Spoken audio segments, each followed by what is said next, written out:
7장입니다. 마가복음 7장 5절부터 8절까지 말씀 한 절씩 교독하시겠고 마지막 8절에 있습니다. 이에 바리새인들과 서기관들이 예수께 묻되 어찌하여 당신의 제자들은 장로들의 전통을 준행하지 아니하고 부정한 손으로 떡을 먹나이까. 이르시되 이사야가 너희 외식하는 자에 대하여 잘 예언하였도다. 기록하였으되 이 백성이 입술로는 나를 공경하되 마음은 내게서 멀도다. 사람의 계명으로 교훈을 받아 가르치니 나를 헛되이 경배하는도다 하였느니라. 같이 읽습니다. 너희가 하나님의 계명은 버리고 사람의 전통을 지키느니라. 아멘. 오늘 이 본문의 말씀을 가지고 진리의 길이라는 제목으로 우리 함께 말씀을 나눕니다. 인간이 만든 가장 아름다운 건축물로 일컬어지는 타지마할에 대한 이야기를 잠깐 말씀 서두에서 드리려고 합니다. 전해지는 이야기에 따르면 한 영주가 자기 아내의 죽음을 슬퍼하며 아내를 영원히 기억하기 위해서 세상에서 가장 아름다운 건축물을 지으려고 했습니다. 이제 그 건축물이 바로 타지마할이죠. 그리고 그 건축물에 완벽한 아름다움을 가진 그리고 완벽한 대칭을 가진 그 건축물 가장 중앙에 자신이 사랑하는 죽은 아내의 관을 놓아두는 것이 그 건물의 목적이었습니다. 그래서 최고의 자재를 썼고 최고의 석조를 사용했고 그리고 가장 예술적인 건축가를 구해서 가장 아름다운 건물을 지으려고 했습니다. 그래서 매일매일 일하는 사람들이 영주와 미팅을 가졌습니다. 더 아름다울 수는 없는지, 더 완벽할 수는 없는지 매일매일 미팅을 가졌죠. 그런지 어느 날 미팅에서 그 건축가가 아주 어렵게 이야기를 꺼냅니다. 이제 지금 모든 것이 거의 완벽합니다. 이제 한 가지만 하면 현존하는 극도의 아름다움을 드러낼 수 있습니다. 이 한 가지만 하면 완벽한 대칭을 이루어낼 수 있습니다. 그 한 가지가 뭐냐 하면 아내의 관을 중앙에 놓을 수 없다는 것입니다. 아내의 관을 치워야 한다는 것입니다. 그래서 다른 곳에 놓으면 이 건물이 완벽한 아름다움, 완벽한 대칭을 드러낸다고 그렇게 제안합니다. 이제 영주가 며칠 고민하다가 어떻게 했을까요? 아내의 관을 다른 곳으로 옮기기로 결정을 합니다. 다른 곳에 안장을 합니다. 세월이 흘러서 지금 그 관이 어디에 있는지 아무도 모릅니다. 보이는 것을 아름답게 하려다가 정작 가장 중요한 것을 상실한 것입니다. 죽은 아내를 위해서 그 건물을 지었는데 그런데 아내의 관을 잃어버리게 된 것입니다. 오늘 본문의 바리새인과 서기관들의 모습이 그와 같다고 하겠습니다. 이들은 처음엔 하나님의 계명 모세의 율법을 자신들의 삶의 중심에 놓았습니다. 바리새인이라는 말은 구분된 자라는 뜻이죠. 율법을 연구하기 위해서 일상에서 손을 떼고 구분된 자들이었습니다. 서기관들, 율법의 말씀을 필사하기 위하여 구분된 자들이었습니다.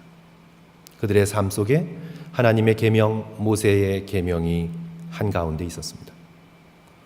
그런데 중심에 놓았던 하나님의 말씀이 점점 주변부로 밀려나갑니다. 그 대신 겉모양을 아름답게 꾸밉니다. 자신들이 입고 있는 옷으로, 매너로, 종교적인 행위로 사람들에게 인정받는 것으로 아름답게 겉모습을 꾸밉니다. 오늘 8절 예수 그리스도의 말씀에 따르면 하나님의 계명을 버리고 사람의 전통을 지킵니다. 하나님의 계명은 진리입니다. 모든 것의 가장 중앙에 놓여 있어야 하는 진리입니다. 사람의 전통은 사람들의 문화입니다. 또 그것을 지킴으로 인해서 사람들에게 인정을 받는 것들입니다. 진리냐 아니면 사람들의 인정과 사람들의 수용이냐, 사람들의 받아들여짐이냐, 이것을 놓고 고민을 하다가 결국은 진리를 다른 곳으로 옮기고 사람들의 인정을 받고 사람들 보기에 가장 아름다운 모습으로 되어가기 위해서 점점 겉을 덧씌우는 일들을 해나간 것이 결국은 바리새인들과 서기관들과 율법사들 그들의 삶입니다. 이에 반하여 예수 그리스도께서는 온전히 진리를 따르셨습니다. 진리 되신 하나님으로 당신 자신을 가득 채우셨습니다. 아니, 당신 자신이 바로 진리이셨습니다. 복음서의 예수 그리스도의 행적을 읽어보면 진리에서 벗어난 적이 단 한 번도 없으십니다. 예수 그리스도의 모든 행동이, 예수 그리스도의 모든 마음의 흐름이, 입에서 떨어지는 모든 말씀이, 눈빛 하나하나가 진리에서 단 한 발자국도 벗어난 적이 없으십니다. 사람을 겉모습으로 절대 판단하지 않으셨습니다. 바리새인들과 서기관들의 지식과 그들의 종교성과 그들의 겉 입고 있는 옷을 보고 감탄하신 적이 단 한 번도 없으십니다. 예수 그리스도께서는 세상의 겉모습으로 감탄하신 적이 단 한 번도 없으십니다. 놀라운 지식을 가진 사람을 보고 와, 너가 지식이 뛰어나구나. 아름다운 외모를 가진 사람을 보고 저가 얼마나 아름다운 사람인가. 예수님은 단 한 번도 사람의 일에 감탄한 적이 없으십니다. 단 한 가지, 믿음이 좋은 자, 믿음이 큰 자를 보고 내 믿음이 크도다. 이스라엘에 이만한 믿음을 가진 자를 보았느냐. 예수님의 감탄하신 것은 딱 하나입니다. 믿음을 가진 자. 예수 그리스도께서는 사람을 판단하는 데 있어서 한 번도 진리를 벗어나서 판단하신 적이 없으십니다. 칭찬에 반색하신 적도 없으십니다. 우리 사람들은 사람들의 칭찬과 격려에 일을 하곤 하고 안 하곤 합니다. 그러나 예수 그리스도께서는 사람들의 칭찬에 반색하신 적이 없으십니다. 선한 선생이여 부르짖는 사람을 향해 왜 나를 선하다고 하느냐. 선한 분은 한 분 하나님 외에는 없느니라. 예수 그리스도께서는 창녀와 세리와 죄인들, 당신께 다가오며 상한 마음을 가지고 주님 앞에 나오는 사람들을 그대로 다 품으셨습니다. 예수 그리스도께서는 당신 자신을 사람들에게 설득시키려고 하지 않았습니다. 잘 보이려고 하지 않았습니다. 속사람의 진실함을 찾으셨습니다. 권력가와 귀족과 대학자와 부자들과 네트워킹을 맺기 위해서 예수 그리스도께서 노력하지 않으셨습니다. 예수 그리스도께서는 관계를 맺는 데 있어서 단 한순간도 진리를 벗어나지 않으셨습니다.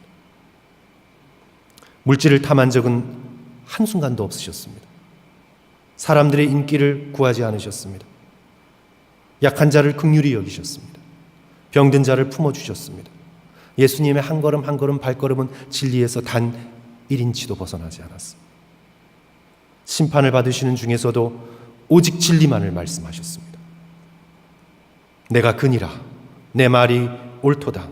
내 말과 같이 내가 그니라.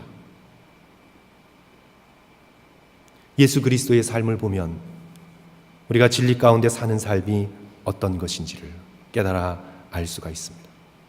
예수님을 보면 진리로 이 땅을 살아간다는 것이 얼마나 아름다운지 우리는 복음서를 통해서 깨닫게 됩니다. 헤롯은 자신의 권력을 유지하느라 잔인하게 2살 이하의 아이들을 죽이고 자신의 권력을 유지합니다. 그 아들 헤롯 안티파스 역시 세례 요한이 옳음을 알고도 자신의 권력을 유지하고자 그 위대한 선지자를 죽입니다. 대제사장들은 성전세를 받아먹느라 로마의 권력에 아첨합니다. 바리새인들은 사람들의 인정을 받고자 겉과 속이 다른 위선의 삶을 살아갑니다. 대중들은 빵을 쫓아 여기 붙었다 저기 붙었다 하며 진리를 쫓지 않습니다. 그 가운데 예수 그리스도만이 유일하게 순전히 온전히 진리를 따르는 삶, 진리를 쫓는 삶, 아니 진리이신 삶을 살아내셨습니다. 그리고 우리가 예수 그리스도를 보면 진리가 어떤 것인가를 비로소 깨닫고 예수 그리스도의 십자가와 부활을 통해 진리의 결과를 우리는 바라보면서 마음의 감동을 얻게 됩니다. 그래야 사랑하는 성도 여러분, 진리의 길 대신 예수 그리스도의 이 너무나 놀랍고도 아름다운 삶을 통해서 우리도 이 비진리의 시대, 불의의 시대에 진리를 따라 사는 삶을 꿈꿀 수 있는 저와 여러분이 되었으면 좋겠습니다. 진리를 따라 사는 삶이 어떤 삶입니까? 오늘 이사야의 예언 속에 두 가지 표현이 우리들의 눈에 띄지요. 6절 말씀 함께 보십니다. 이르시되 이사야가 너희 외식하는 자에 대하여 잘 예언하였도다. 기록하였으되 이 백성이 입술로는 나를 공경하나 마음은 내게서 멀도다. 진리를 따라 사는 삶에 있어서 가장 중요한 것이 마음입니다. 8절 보십시오. 너희가 하나님의 계명은 버리고 사람의 전통을 지키느니라. 진리의 길을 걷기 위하여 또한 중요한 것은 사람의 전통이 아니라 하나님의 계명입니다. 둘이죠. 마음, 하나님의 계명. 마음. 우리의 마음을 다하여 하나님의 말씀을 지키겠다는 의지적인 결단. 우리의 마음속에 다른 어떤 desire, 다른 어떤 마음속의 욕망보다 주님의 말씀을 따라 진리의 길을 걷고 싶다는 그런 거룩한 욕망. 마음과 하나님의 계명. 사람에게 인정받고 사람에게 성공한 삶을 살았다고 사람에게 사람의 전통을 지킴으로 인해서 사람에게 높임을 받는 길 대신에 오직 진리의 절대 기준 되시는 하나님 앞에 진실하게 살고자 애쓰고 힘쓰고 싸우는 그런 마음, 진리를 따라 사는 삶의 아름다움을 예수 그리스도께서 오늘 우리에게 보여주셨습니다. 사랑하는 성도 여러분, 우리가 복음서를 읽으면서 또 2019년을 함께 말씀으로 열어가면서 예수 그리스도의 이 삶이 가장 아름다운 삶임을 우리가 마음속에서 진심으로 긍정하고 깨닫고 담아내었으면 좋겠습니다. 예수님은 그냥 그렇고, 그래서 예수님은 믿어 내가 죽어 천국 가면 그냥 되고, 이 세상에서는 내가 사람의 전통을 지키며 사람에게 인정받기 위해 살아가겠다 하는 그런 이중적인 삶이 아니라 우리가 정말 온 마음을 다하여 우리의 속사람이 예수 그리스도의 가르치심을 따르고 하나님께서 보여주신 진리의 길, 그 말씀의 길을 따라 걷겠다는 그런 순전한 하나님을 향한 아름다운 마음이 저와 여러분의 것이 되시기를 주님의 이름으로 간절히 축원합니다. 기도하겠습니다.